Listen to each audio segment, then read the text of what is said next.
감사합니다. 우리 예수 그리스도의 이름과 그의 복음은 유대인들에게는 거리끼는 것이고 헬라인에게는 미련한 것이라고 그렇게 이야기했습니다. 바울은 복음을 전하러 세계 곳곳을 돌아다닐 때 가는 곳마다 먼저 회당을 찾아서 회당에서 복음을 전했습니다. 유대인의 회당에서 바울이 만나는 사람들은 주로 유대인들과 그리고 유대교로 개종한 경건한 이방인들이었습니다. 그들에게 그리스도의 복음을 전했죠. 그런데 복음이 유대인들에게는 거리끼는 것이었기 때문에 복음을 들은 유대인들은 복음을 받아들이지 않고 바울과 그리고 사도들이 하나님을 모독한다 하여서 그들을 배척하고 핍박했습니다. 사도들은 붙잡혀서 매맞기도 하고 옥에 갇히기도 하고 또 성난 무리들에 의해서 도시에서 도망치듯 쫓겨나야 할 때도 있었습니다. 빌립보에서도 그랬고요. 데살로니가에서도 그랬고 그리고 베레아에서도 바울은 유대인들에게 쫓겨서 도망치듯 도시를 떠나게 되었습니다. 유대인들은 이 거리끼는 복음을 전하는 바울을 먼 길을 쫓아다니면서 괴롭히고 핍박하고 그리고 성들을 소동케 만들었죠. 바울이 아덴에 도착했을 때도, 이 아덴은 지금의 아테네를 말하는 것인데요, 아덴에 도착했을 때에도 바울은 회당에서 유대인과 경건한 사람들에게 복음을 전하고 변론했습니다. 그런데 바울이 그 아덴에 도착했을 때 그 성에 가득한 우상 때문에 마음이 심히 불편하였습니다. 그래서 성경에 보니까 마음에 분하였다 그렇게 표현하고 있습니다. 그래서 회당에서뿐만 아니라 저자에서 광장 같은 곳을 말하는데요, 광장에서 날마다 만나는 사람들에게 복음을 이야기하고 변론했습니다. 오늘 본문에 바울의 설교가 나오는데요, 이 바울의 설교는 바울이 유대인이 아닌 이방인들에게 헬라인을 주 대상으로 한 그러한 첫 번째 설교입니다. 아테네는 현재 그리스의 수도죠. 그리스에서 아마 가장 큰 도시인 것 같아요. 최대 도시인 것 같아요. 이 아테네는 역사적으로도 아주 중요하고 오래된 그런 도시입니다. 고대 문명의 중심지 중에 하나입니다. 고대 아테네는요, 아주 강력한 도시 국가를 형성하고 있었습니다. 예술과 학문과 철학의 중심지로 아주 유명한 곳이 바로 이 아테네입니다. 사람들은 아테네를 민주주의의 고향이다 이렇게 부르기도 합니다. 이 아테네에서는 또한 많은 위대한 위인들이 이렇게 배출되었는데요, 여러분들이 잘 아시는, 만나본 적은 없지만 잘 아시는 소크라테스와 플라톤이 이 아테네 출신입니다. 그리고 아테네에서 태어나지 않았지만 아테네로 와서 플라톤 밑에서 공부를 했던 아리스토텔레스가 아주 유명한 그러한 철학자들로 알려져 있죠. 아테네라는 도시는요, 철학과 이 사상의 그 고향 같은 곳입니다. 이 바울의 때에도 당시에 유행하는 철학을 공부하는 사람들이 이 아테네 도시에 많이 있었습니다. 그래서 성경에는 그 철학자들 두 학파가 나오는데요, 에피큐로스 학파와 스토아 학파가 이제 그 당시에 유행했던 철학의 학파들이었죠. 그런데 이 아테네에는요, 신들의 도시라 이렇게 불릴 정도로 많은 신과 신전들이 있었습니다. 사람들마다 신상이 어떤 사람은 5만 개 있었다, 어떤 사람은 3만 개 있었다 그러는데요, 이 아테네가 굉장히 번창하다가 바울의 시대에는 이 로마에게 점령당하면서 점점 쇠퇴하기 시작해서요, 한 주민이 5,000명 정도 되는 그런 도시가 되었다 그래요. 그런데 그들이 섬기는 신의 종류가 약 300종류의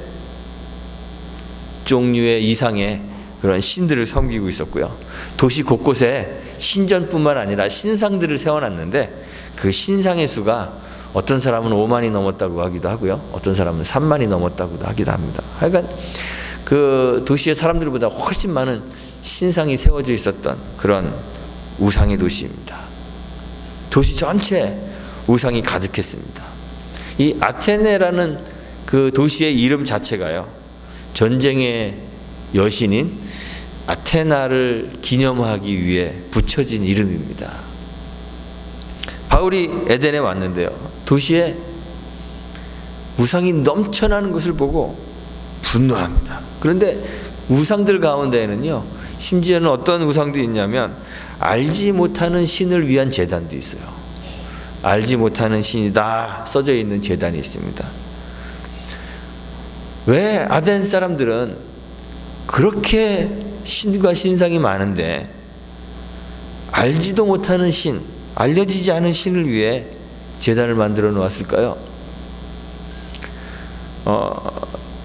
단 리차슨이라는 사람이 알지 못하는 신을 위한 제단이라는 이야기를 썼는데요.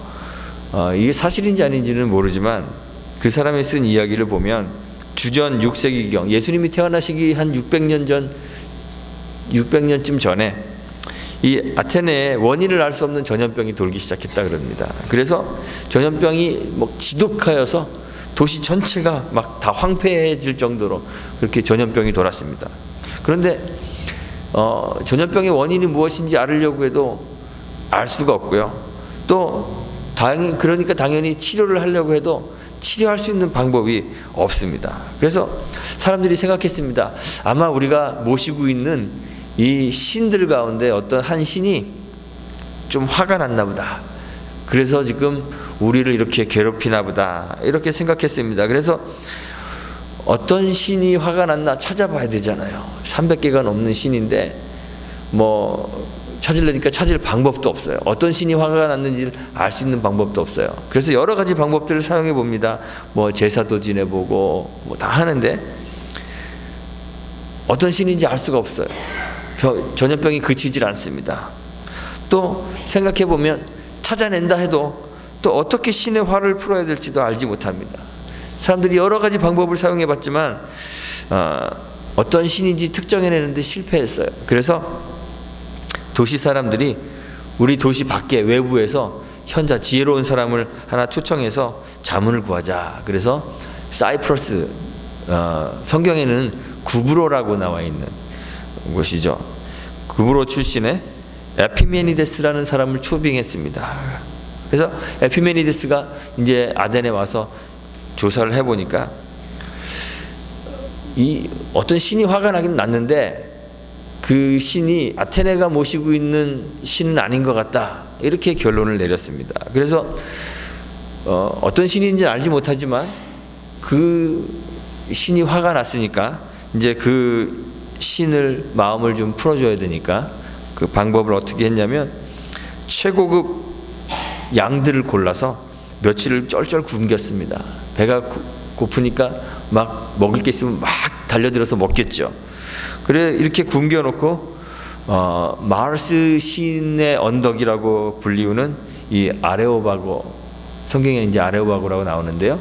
그 아레오바고에다가 풀어놓았습니다. 배고픈 양들이 막 허겁지겁 풀을 뜯어 먹습니다. 그런데 그 가운데 몇몇 양들은 배가 고픈데도 불구하고 풀을 먹지 않고 그냥 그 자리에 들어눕는 양들이 있어요. 그래서 이 에피메니데스가 그 양들이 누운 장소에, 풀을 먹지 않고 양들이 누운 장소에 알지 못하는 신에게 바칠 제단을 쌓고, 그리고 그 누운 양들을 잡아서 거기서 이제 제사를 드리도록 그렇게 했습니다. 그랬더니 그 도시의 전염병이 금방 수그러들었다. 이런 전설이 있어요. 그 후에 이제 그러니까 신전이 그 제단이 여러 개가 있었겠죠. 그런데 그 후에 사람들이 또 이제 알지 못하는 신은 또 점점 잊어버려서 잊혀지고 제단이 황폐해져 갔는데, 후에 제단 하나만 이렇게 복원되어서 보존되고 되었다. 이제 이런 전설이 있습니다. 지금도 아테네에 가면 알지 못하는 신에게라는 그 제단이 하나가 남아 있다 그래요. 이 이야기를 들으면서 이 알지 못하는 신이라는 이 신의 이름으로부터 우리는 세상이 가지고 있는 그 두려움을 엿볼 수가 있어요. 3만이 넘는 신상을 가지고 있는데요, 그 많은 신상을 가지고 있으면서도 자기의 생명을 확보하지 못해서 자기의 생명을 보존할 수가 없어서 알지 못하는 신을 위한 제단을 또 만들어 놓고 제사해야 하는, 그래야만 겨우 안심할 수 있는 이 인간의 나약함, 두려움들을 이 신의 이름에서 우리는 발견하게 됩니다. 세상의 우상과 우상 종교들은 이 인간의 두려움에서부터 시작된다고 볼 수 있어요. 사람들은 살다 보면 자기 힘으로 극복할 수 없는 그런 어려움들을 만납니다. 자연에서도 만나고 또 삶에서 만납니다. 인간이라면 누구나 경험할 수 있는 그런 보편적인 어려움들을 경험하게 될 때 사람들은 생각해요. 이 어려움 뒤에는, 이 어려움을 주관하고 있는 어떤 초자연적인 존재가 있을 것이다, 이렇게 생각하는 거예요. 그래서 그 초자연적인 존재를 의지하거나 섬기게 되는 거죠. 고대에는 천둥이 왜 치는지도 몰랐잖아요. 그러니까 천둥과 번개가 치고 우레와 홍수가 일어나고 바다에 광풍이 일어나고 파도를 만나게 되면 두려운 거예요. 그래서 그것을 다스리는 신들이 그 뒤에 초자연적 존재가 있을 것이다 생각하고 신을 상정해 놓고 그 신을 섬김으로 두려움을, 어려움들을 극복하려고 하는 것입니다. 우리가 예측할 수 없을 때 찾아오는 그 죽음에 대한 두려움 때문에, 또 내 마음대로 되지 않는 여러 가지 삶의 문제들, 그 중에 사랑의 문제 있잖아요. 나는 좋아하는데 쟤는 나 안 좋아하고, 얼마나 속상해요. 그러니까 그런 사랑의 문제에 부딪혔을 때 그 죽음이나 그 사랑을 주관하는 어떤 초자연적 존재가 있을 것이다, 이제 그렇게 생각하고 그 신의 마음을 흡족하게 해서 내 생명도 유지하고 내 삶의 만족도 얻으려고 하는 그러한 시도가 우상과 우상 종교라고 할 수 있습니다. 그런데 이 아테네 사람들처럼요, 그렇게 수많은 신을 만들어 놓아도 우리가 생각할 수 있는 각각의 부분마다 그것을 다스리는 신들을 설정해 놓고 정성스럽게 섬긴다 하더라도 그 신들의 도움으로 우리의 생명을 확보하고 두려움을 쫓아내고 행복을 얻을 수는 없는 거예요. 오히려 수많은 신을 가지고 있다는 그 자체가 우리가 두려움 가운데 있다는 사실을 보여주는 증거가 되는 것이죠. 헬라엔 철학도 발달했습니다. 철학도 그렇습니다. 오늘 본문 18절에 보니까 에피구레오라는 이름이 나오는데요, 이 에피큐로스 학파를 의미합니다. 에피큐로스 학파는요, 특히 흔히 쾌락주의 철학이다, 이렇게 이야기합니다. 그런데 방탕한 육체적 말초적인 그러한 쾌락을 주장하는 것이 아니라 감정적 그리고 정신적인 동요, 또 혼란, 이런 것들이 없는 마음의 평정을 유지하는 상태 추구하는 것, 고통과 근심에서 벗어나서 행복을 추구하는 그러한 사람들이라고 볼 수 있어요. 개인의 행복을 추구하는 이 에피큐로스 학파가 등장하게 된 배경이 있습니다.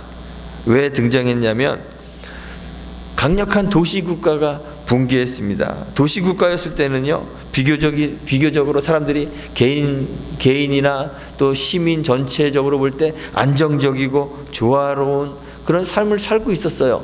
그런데 그 도시국가가 붕괴가 되고 로마라는 대제국이 건설됩니다. 그랬더니 개인의 삶이 외로워지고 고독하게 되고, 또 전쟁이 계속되니까 계속되는 전쟁으로 또 정치적 혼란으로 사람들은 가난해지고 죽음의 위협을 계속 받게 됩니다. 시달리게 됩니다. 삶이 혼란스럽고 현실은 혼란스러운데 미래는 불확실합니다. 사람들은 그래서 번잡한 그러한 세상 일에서 벗어나서 조용한 개인적인 그런 행복을 추구하게 되었어요. 그래서 이 에피쿠로스 학파가 등장하게 됩니다. 여기 성경에 보니까 스도이고 철학자들도 나오는데요. 스토아 학파를 말합니다. 스토아 학파는 에피쿠로스 학파하고는 또 반대예요. 에피쿠로스 학파는 자기의 욕망을 충족시킬 때 행복할 수 있다고 보는데, 이 스토아 학파는 반대로 욕망을 억제할 때 행복을 보장받는다, 이렇게 이야기했습니다. 인격적 신을 믿지 않았고요, 범신론적 세계관을 갖고 있었어요. 그래서 인간의 도리란 뭐냐? 자연의 섭리, 우주의 운행, 법칙에 순응하는 것이다, 이렇게 주장했습니다. 감정과 욕망은 이 법칙을 깨닫지 못하게 만들기 때문에 감정을 억제한 상태, 그러한 부동심을 가져야, 흔들리지 않는 마음을 가져야 행복한다. 그래서 교육을 강조했습니다. 교육을 통해서 사람들이 이 경지에 도달할 수 있다고 본 거예요. 그래서 이 사람들은요, 지식과 지적인 호기심, 지식과 이성을 중요하게 생각합니다. 그래서 새로운 지식을 추구합니다. 오늘 성경에도 그러죠. 이 사람들이 새로운 뭔가가 얘기가 나오면 그거 듣는 거 외에는 시간을 보내는 게 별로 없다, 이렇게 오늘 성경에서 이야기하잖아요. 뭔가 새로운 학문적 이야기들이 나오면 그거 들으러 추구하고 다닙니다. 이 두 철학은요, 한쪽은 욕망을 충족시켜서 쾌락을 추구하고, 한쪽은 욕망을 억제하고 이성을 추구해서 행복을 추구하는데요, 전혀 다른 길 같지만 사실은 이 두 철학이 유사한 점이 있습니다.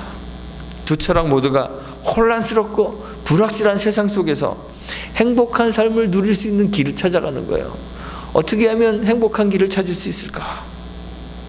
사람들은 그래요. 우상을 통해서, 우상 종교를 통해서, 철학과 학문을 통해서, 쾌락 통해서, 지식을 통해서 생명을 확보하고 행복을 얻으려고 합니다. 그래서 바울이 분노하는 거예요. 바울이 분노합니다. 철학자들이 바울을 말쟁이라 그랬습니다. 이 말쟁이라고 번역된 스페르모놀로그라는 단어는요, 씨앗을 쪼아먹는 새라는 뜻입니다. 근데요, 이 말이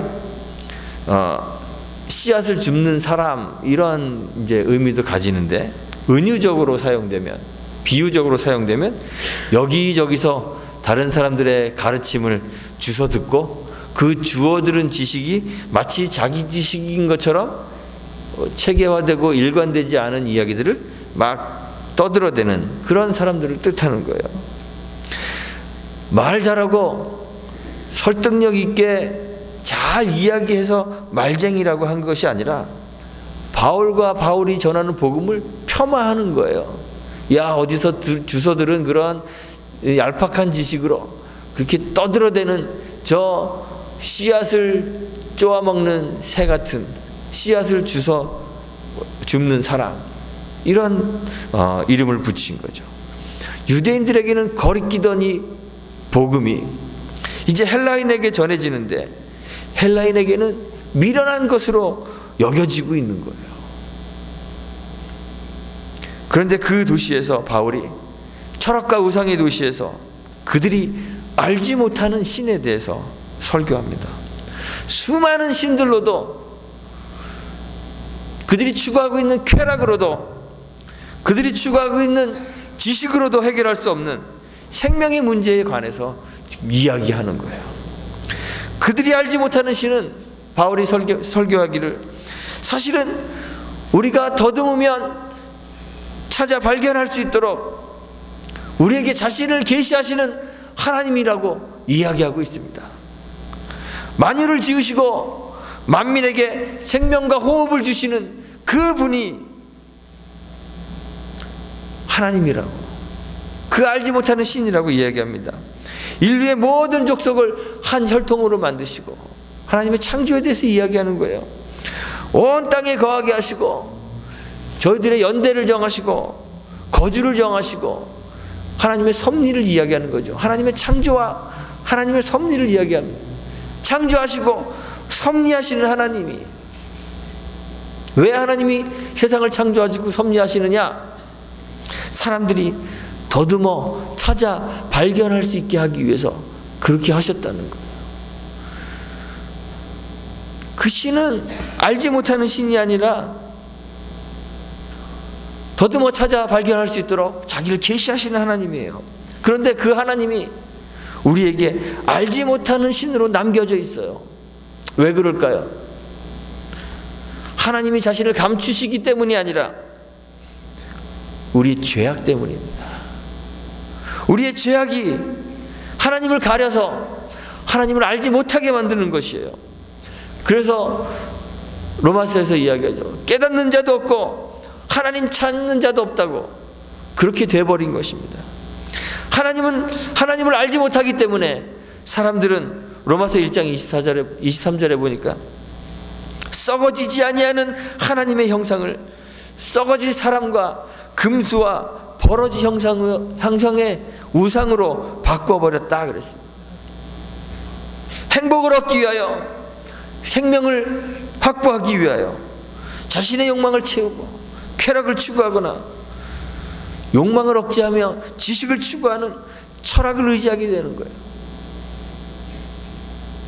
창조를 통하여서, 창조된 온 만물을 통하여서 하나님을 더듬어 찾아 발견할 수 있도록 그렇게 하셨음에도 불구하고 우리는 세상을 통해서 하나님을 찾으려고 노력하지 않고 그저 자신의 감정과 자신의 지식을 의지하고 우상 숭배에 빠져서 그렇게 살아가는 거죠. 그 세상을 하나님이 심판하실 것이라고 바울이 선언하고 있습니다. 이 심판의 증거가 바로 예수의 부활이다. 그렇게 이야기해요. 십자가에 죽었다가 죽은 자 가운데서 다시 사신 예수가 하나님의 창조와 섭리와 심판의 증거와 기준이 되심을 바울이 선포하고 있어요. 죽은 자의 부활의 선포를 듣고 오늘 성경에 보니까요, 어떤 이들은 비웃고 코웃음 칩니다. 성경에 그러죠. 어떤 혹은 기롱도 하고 비웃고 코웃음 치요. 어떤 사람들은 혹은 이 일에 대하여 내 말을 다시 듣겠다, 한번 몇 번 더 들어봐야 되겠다 판단을 유보하기도 하죠. 그런데 어떤 사람들은 보니까 몇 사람이 그를 친하여 믿으니, 어떤 사람들은 믿음 안으로 들어갑니다. 이 복음이 어떤 사람들에게는 거리끼는 것이고 어떤 사람들에게는 미련한 것이기도 하지만 구원을 얻는 이들에게는 하나님의 능력이 되고 있음을 보여주고 있어요. 오늘날에도 그렇습니다. 우리가 해결할 수 없는 수없이 많은 문제들 속에서 두려움을 가지고 살아갑니다. 행복을 잃고 살아가죠. 우리가 잃어버린 행복, 여러분들 왜 행복을 잃어버리셨습니까? 돈을 잃어버리니까 행복도 잃어버려지는 게 아닙니다. 건강을 잃어버리니까 행복도 잃어버려지는 게 아닙니다. 우리가 잃어버린 행복은